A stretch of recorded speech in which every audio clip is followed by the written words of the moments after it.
예, 약간 쉽지 않을 수 있어요. 약간 마른 수건 짜내는 듯한 느낌. 아, 예, 그런 느낌입니다. 네. 뭔가 다듬는다는 표현도 있을 텐데 아, 너무 부정적으로 얘기하네.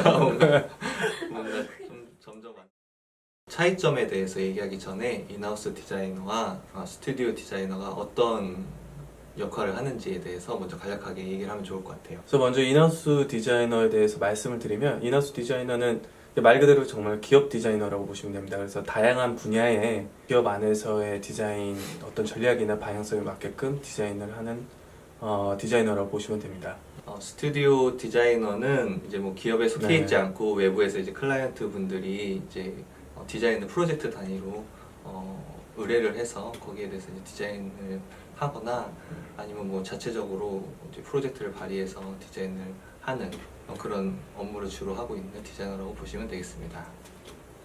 인하우스 디자이너는 말 그대로 기업에 다니는 직장인이다 보니까 일단은 어떤 것 떠나서 이제 고정적인 월급이 나온다는 점이 저는 가장 좋았어요. 그래서 제가 잘하든 못하든 제가 먹고 사는데 문제가 없을 정도의 월급이 나오는 게 참 좋았습니다. 회사에서 제공되는 최신의 디자인 자료들을 접할 수 있는 게 너무 좋았습니다. 아, 지금의 가장 유행하고 있는 가구의 트렌드, 혹은 제품의 트렌드, 혹은 시각 디자인에 대한 트렌드들을 다 한 번에 손쉽게 접할 수 있다는 점이 디자인의 안목을 높이는데 가장 큰 좋은 지원이 아니었나 싶어요. 그리고 그거 외에도 이제 일반 직장인들이 가질 수 있는 이제 다양한 복지들이 이제 인하우스 디자이너가 누릴 수 있는 이제 좋은 점 중에 하나가 아닐까 합니다. 이제 굉장히 큰 규모의 일원으로서 이제 들어가기 때문에 보통의 이제 직장인들이 누리는 어떤 복지라던가 사무 환경에 대한 어떤 혜택, 지원에 대한 혜택을 다 받을 수 있다라는 게 굉장한 메리트입니다. 저는 제품 디자이너다 보니까 구현해주는 개발자분과 그거를 이제 판매하는 마케팅 분들 간의 어떤 상호 교류가 되게 많아요. 그래서 실질적인 제품이 출시되기까지의 어떤 협업의 과정들을 경험할 수 있다는 게 아마 큰 자산이지 않을까 싶습니다. 굉장히 다양한 분야의 전문가들이 사실 모여 있는 거고 그 기업 안에 이제 디자이너들도 굉장히 많기 때문에 전문가들이 사실 모여 있는 집단인 거예요. 그래서 외부에 이제 나와서 저 같은 경우는 독립 스튜디오를 하지만 제가 하는 그 디자인 외에 이제 전문 인력을 만나기가 사실은 굉장히 노력하지 않으면 굉장히 힘든 일인데 그 기업 안에 이제 속하게 되면 그런 다양한 전문가들하고 일을 하면서 경험할 수 있는 것들이 많다는 점, 거기서도 이제 개인의 역량이 늘어날 수 있다는 점이 되게 메리트인 것 같아요. 네, 그런 좋은 점이 있죠. 네, 스튜디오 디자인을 하시면서 좋았던 점은 없어요. 네. 좋았던 점은 그렇게 얘기하면 많은데 좋았던 점은 많은데 좋았던 점은 사실 인하우스에 몇 년 정도 있다가 나왔기 때문에 그때하고 비교해서 좋은 점은 확실히 다양한 디자인을 할 수 있다는 게 굉장히 좋은 점이었어요. 그 예전에 이제 제가 있었던 곳은 가구를 디자인하는 곳이었는데 몇 년 동안 이제 계속 같은 종류의 가구를 이제 디자인을 하다 보니까 거기에 이제 전문적인 이제 지식을 쌓는 건 되게 좋았는데 뭔가 이제 디자이너로서 저는 좀 다양한 업무를 해보는 걸 추구하는 편이어서 그런 기회가 좀 없는 거에 이제 좀 약간 목말라 있었어요. 그래서 이제 독립 스튜디오를 하면서 이제 다양한 분야의 디자인을 할 수 있다라는 그 기회가 주어졌다는 것에 굉장히 만족을 하고 있습니다. 네, 맞아요. 저도 그게 제일 아쉬웠어요. 인하우스 디자이너로서 일을 하다 보면 이제 제가 디자인할 수 있는 제품군이 한정적이거든요. 그러면은 이제 거기에 대한 전문성 키우는 데는 좋을지 모르지만 가전제품 디자인을 하고 있는데 냉장고를 디자인한다.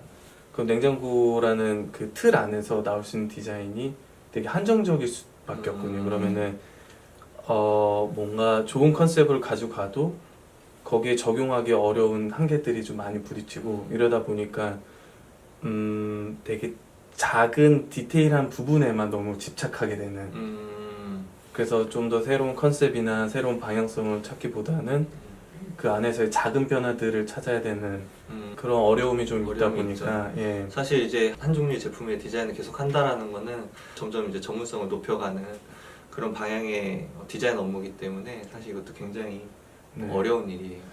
예, 약간 쉽지 않을 수 있어요. 음. 약간 마른 수건 짜내는 듯한 느낌. 아, 예, 그런 느낌입니다. 네. 뭔가 다듬는다는 표현도 있을 텐데. 인하우스 디자이너의 가장 큰 고충이 아닐까 싶어요. 네, 맞습니다.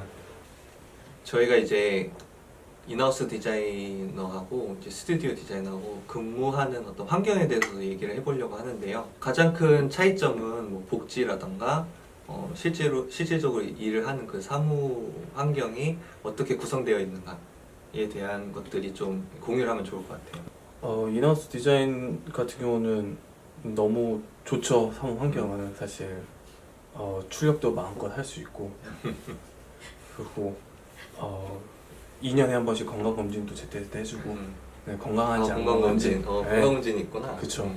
그리고 뭐 보험도 다 들어 있고 네. 일단 내가 하고 싶은 디자인을 하는 거 외적인 어떤 서포트 지원에 지원은 대단하다. 있어서는 아낌이 없는 것 같습니다. 그래서 언제 어디서든 마음대로 내가 디자인해본 것들을 이제 RP라고 하죠. 그 모형 조그만하게 빠르게 이제 프로토타이핑 할 수 있는 3D 프린팅 툴인데 그런 것도 마음껏 해볼 수 있고 그래? 예. 네, 그런 부분에 있어서는 되게 상당히 매력적입니다. 어떤 직원에 대한 투자가 곧 그 회사의 수익과 연결되는 약간 그런 구조이기 때문에 거기에 대한 지원을 아끼지 않는 것 같아요. 네. 근데 이제 반면에 스튜디오를 저희가 직접 운영하면서 느낀 거는 사실 그 복지라던가 사무 환경은 다 이제 저한테 달려 있는 케이스가 되게 많더라고요. 네. 그래서 뭐 정말 좋은 사무 환경에서 일을 하고 싶으면 제가 그만큼 거기에 투자를 하면 이룰 수 있는 부분이기 때문에 사실 이건 개인의 역량 차이가 굉장히 크고 그리고 이제 가장 중요한 건 이제 비용에 대한 관리도 이제 저희가 직접 해야 된다는 게 좀 스튜디오 간의 이제 편차가 굉장히 큰 이유가 아닐까 싶습니다. 그리고 복지도 마찬가지로 네. 이제 사실 제가 설정하기 나름이에요. 그래서 다 제 주머니에서 나가는 돈이기 때문에 자기가 설정하기 나름이지만 그럼에도 불구하고 가장 좋은 거는 말 그대로 제가 정할 수 있다라는 거예요. 제가 뭐 정말 좋은 복지를 갖고 좋은 사무 환경을 가진 디자인 스튜디오를 하겠다 하면 할 수 있는 그렇죠. 언제든 뭐 불편한 게 있으면 바로 해결할 수 있는 네. 그런 입장이죠. 물론 경제적인 여유가 충분하다면 다 할 수 있습니다. 그러면 이제 인하우스 디자이너하고 이제 스튜디오 디자이너하고 실질적으로 하는 업무에 대해서 잠깐 이렇게 공유를 드리면 좀 더 네. 이해하기가 쉬우실 것 같아요. 그래서 인하우스 디자이너로 처음에 입사했을 때부터 네. 조금씩 얘기를 해주면 좋을 것 같아요. 제가 겪었던 인하우스 디자이너로서의 생활을 말씀드리겠습니다. 이거는 오로지 제가 겪은 생활이기 때문에 이게 모든 인하우스 디자이너의 생활이라고는 보시면 안 됩니다. 맞아요. 기업별로 굉장히 편차가 커요. 다르죠. 네, 일단 제가 인하우스 디자이너로서 처음 신입사원에 합격을 해서 출근을 했을 때 저는 어마어마한 포부를 갖고 있었어요. 내가 이거 디자이너로서 한번 끝장내겠다. 끝장. 네, 그런 마음으로 이렇게 왔었죠. 근데 제 포부가 냉장고 나르는데 쓸 줄 몰랐습니다. 그래가지고 매일 아침 그 보고를 위해서 새벽 6시에 일어나가지고 냉장고 이송업체 아저씨의 1톤 트럭을 타고 서울에서 수원까지 이제 갔던 기억도 있고요. 그리고 또 이제 목업을 완성해야 된다고 새벽 3시에 냉장고 그 부품 정말 개팔자가 상팔자라고 그럴 때 쓰이는 말이야? 그렇죠. 냉장고 부품이 저보다 더 가치 있는 물건처럼 다루면서 새벽 3시에 인천에서 인천 근처에 있는 어디 지방에서 서울까지 택시비 한 78,500 얼마 이렇게 나왔었죠.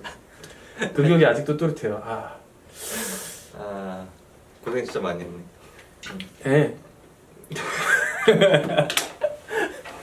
뭔가 이상한데 갑자기. 2년 3년 차 때부터는 그래도 이제 조금씩 디자이너로서의 일을 하고 있는 듯한 느낌이 들었어요. 그래서 디자인을 하고 그걸 선택하는 과정이 있잖아요. 그렇다면은 디자인을 내가 표현하는 과정까지는 좀 즐겁게 할 수 있었던 것 같고요. 이제 그 디자인을 선택하는 과정은 사실 좀 많은 기간이 필요로 합니다. 그래서 아마 사원 대리 때까지는 가장 좋은 디자인을 뽑아낼 수 있는 그런 역량이 되게 중요시 여기게 되고요. 실무죠 사실. 네, 그쵸. 그리고 한 8년, 한 10년 이상부터는 그 디자인을 내가 프로젝트 리더로서 어떤 디자인이 지금 이 시점에 좋은 타이밍인지 선택하는 이제 능력이 되게 중요시 여기는 그쵸. 거기 때문에 이 두 가지를 다 하고 싶어도 사실은 연차에 따라서 조금 다른 역량이 필요로 하게 됩니다. 많은 분들이 스튜디오 디자이너로 활동을 하면 그냥 내가 하고 싶은 디자인을 마음껏 할 수 있다라고 생각하시는 분들이 좀 계세요. 근데 사실 알고 보면 또 그렇지도 않다고 하는데, 그쵸. 예, 그거에 대해서 좀 얘기해 주시겠어요? 그 디자인이라는 것이 어떤 산업화의 일부고 생산의 일부가 되는 프로세스 중에 하나이기 때문에 무언가를 만들어낼 때 개인이 만들어낸다기보다는 간단하게는 클라이언트와 디자이너 그리고 경우에 따라서는 뭐 다른 엔지니어 분들이라던가 마케팅 전문가 분들 아니면 네. 영업하시는 분들 유통하시는 분들 그 굉장히 다양한 분들하고 같이 협업을 해야 되는 경우들이 많아요. 그러다 보니까 어떤 디자이너가 개인적으로 난 이 디자인이 맞기 때문에 내 생각에 이게 맞기 때문에 이걸 해야 돼 이게 아니라 그 처음에 제안을 하고 그것을 다듬어 나가는 과정에서 여러 사람들과의 그런 합일점을 찾는 것들이 가장 중요하고 네. 그 안에서 이제 많은 사람들을 만족시키는 그런 디자인을 제안을 하고 끝까지 이끌어낼 수 있는 게 아무래도 디자이너의 역량 중에 하나가 아닌가 네. 싶습니다. 맞습니다. 맞고요.